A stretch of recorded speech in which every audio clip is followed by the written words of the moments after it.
Karen Armstrong, compassion, manifeste révolutionnaire pour un monde meilleur.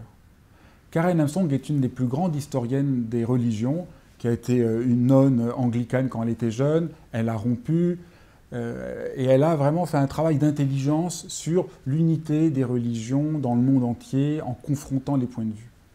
Et puis elle a reçu un prix important et elle s'est dit, mais quel est l'essentiel de ce que j'ai appris? C'est la compassion. Et la compassion, c'est une idée complètement neuve, dans un certain sens, parce que aujourd'hui, la compassion, on comprend qu'elle n'est pas limitée à une religion et que souvent même, les religions finissent par parler de tas de questions morales et oublient de parler de la règle d'or.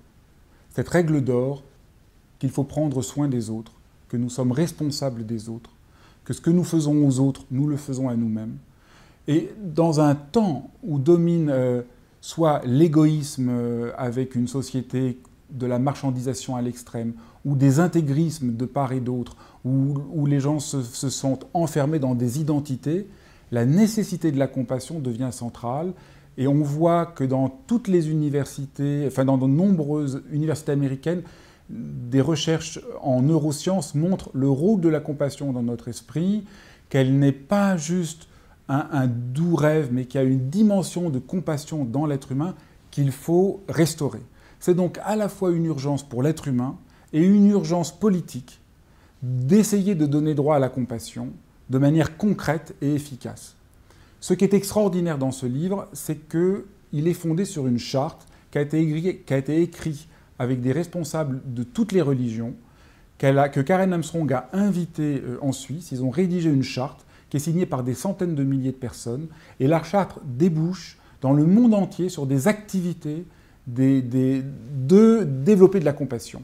Donc c'est un livre qui est à la source, au jaillissement d'une révolution de choses qui se passent dans le monde entier, aussi bien en Afghanistan qu'au Canada et maintenant en France, avec ce qui va être la journée de la compassion, et qui essaye de montrer, à partir de la manière dont Karen Armstrong réussit à parler de la compassion, d'une manière tellement simple, tellement laïque, tellement neuve, de réussir à partir de là à aller, à agir, à être dans l'action.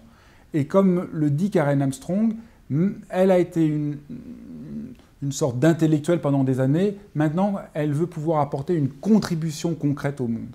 Et c'est à partir de la compassion que des choses peuvent agir qui vont pouvoir changer le monde pour le meilleur.